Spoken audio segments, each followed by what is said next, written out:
Good morning. Today we'll discuss on the topic bone graft. So what is the bone graft? Bone graft is defined by Mercer that it is defined as any implanted material that alone or in combination with or other material promotes the bone healing response by providing osteogenic or osteoinductive or osteoconductive properties. Now coming to first, we have to be familiar with these terminologies. So properties: osteogenesis contains bone forming cell in the graft. If there is new formation of bone naturally, then it is osteogenesis. Osteoinduction is a chemical process. It takes a chemical process by which molecule contained in the graft convert the neighboring cell into osteoblasts, which in turn form bone. And osteoconduction is a physical effect by which the matrix of graft form a scaffold that favors outside cell to penetrate the graft and form new bone. So now now we classify this bone graft into four: autograft, allograft, xenograft and alloplast. Autograft is again divided into extraoral, intraoral. Allograft again divided into demineralized bone graft and mineralized bone graft, and then xenograft, bovine, porcine, and alloplast is hydroxypeptide, calcium phosphate and bioactive glasses. So first of all, coming to the autograft. Autograft means the same person and same species, means from the same person, means the patient which is which we are going to go for the treatment of the bone defects, where we have to place the bone graft. From that same person will take from the other side, means take the another side, from there we extract the bone and then we fill on that defect of the area where the patient has come for the treatment. So it is the autograft means same person, same species. And the source of how we can take from the patient that bone graft, the source is intraoral. By intraoral also we can take, and extraoral also. So Hegedus though published 6 successfully treated cases of advanced periodontitis using osteogenous bone graft. Now advantage of this autograft is that these are the only osteogenic graft with living osteoblast and osteoprogenitor cell, and they have additional properties of osteoinduction, osteoconduction, osteointegration. They have both the properties which I have discussed earlier: osteogenesis, osteoconductive, osteoinductive. In this autogenesis graft, autograft has all the three properties.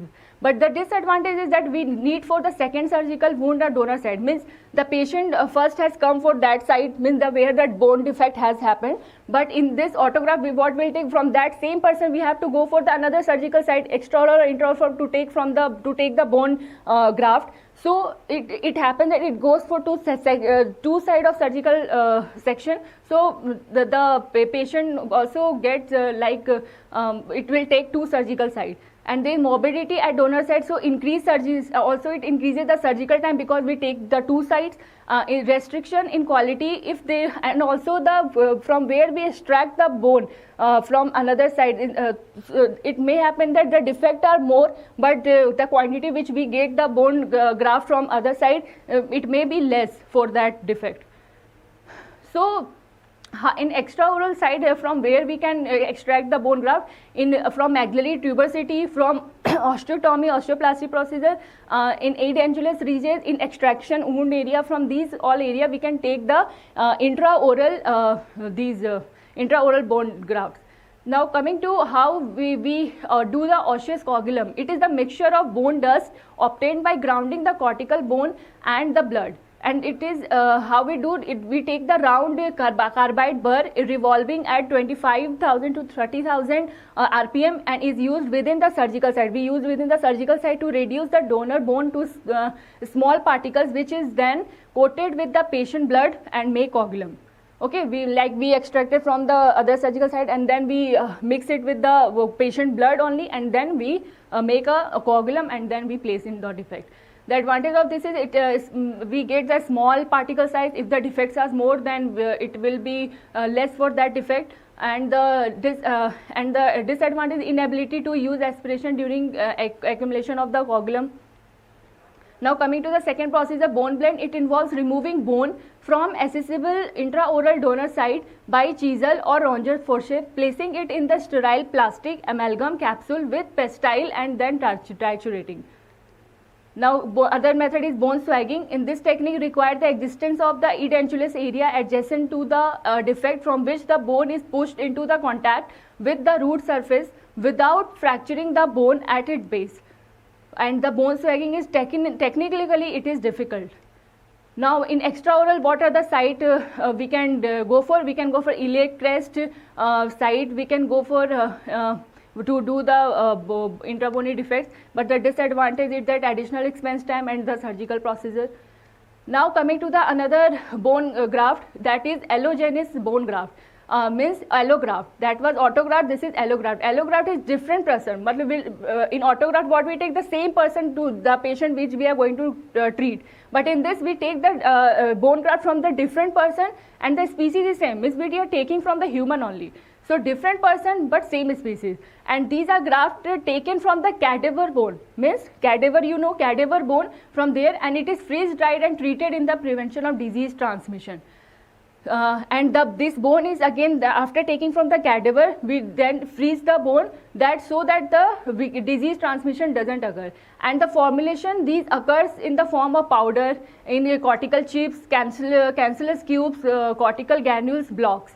The types which are that's frozen iliac cancellous bone and marrow, mineralized freeze dried bone autograft, and decalcified freeze dried bone allograft. Okay. Now first, now coming to the advantage is that is easily availability. It is easy availability. No second surgical, means in the autograft what we do, the defect site is here, and we do the surgical section from here also, and we do the another surgical site from where we have to extract the bone. And so they in this in allograft we don't need second surgical required, and no need of general anesthesia. Also we don't need general anesthesia. In that condition we need general anesthesia, and it also reduces the surgical time. Okay. So disadvantage is that potential risk of infectious disease. It has the potential risk of infectious disease. Rigorous donor screening required. Dependency on the reliability of the tissue bank for screening and aseptic tissue processing. Now first of all, coming to fresh frozen bone allograft. Fresh frozen means we have taken from the cadaver, we extracted the bone from the cadaver, then we just go what we did, we just fresh frozen did. Okay, fresh frozen bone allograft.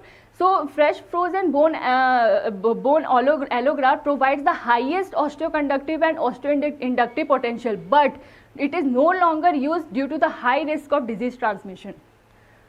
Now coming to freeze dried bone allograft, the another process is then we dried it.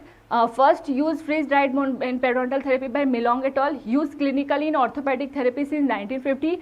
It worked primarily through osteoconduction, and the graft does not activate bone growth but act like a scaffold, eventually resorbed and replaced by new bone.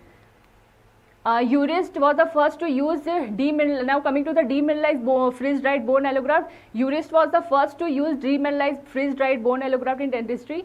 Demineralized freeze dried bone allograft induce bone formation due to the influence of bone inductive protein called bone morphogenic protein exposed during the demineralized process, and it has both the properties, osteoinduction also and osteoconduction also. Now coming to the demineralized bone allograft has been considered to be one of the gold standard graft in periodontal regeneration with favorable outcomes.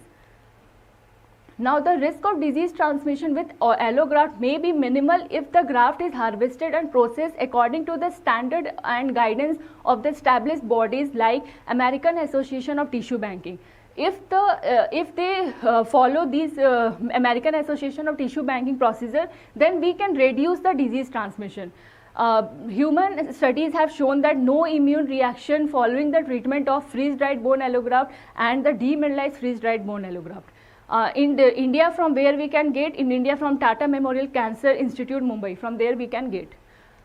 So how this demineralized and freeze bone graft chemically, how this formation happens, what they do from the cadaver, they take the bone, then they washed it in freeze dried bone allograft, they washed in antibiotic twice for 1 hour, then frozen it into 70 degrees Celsius, then they dry up to the 5% of water.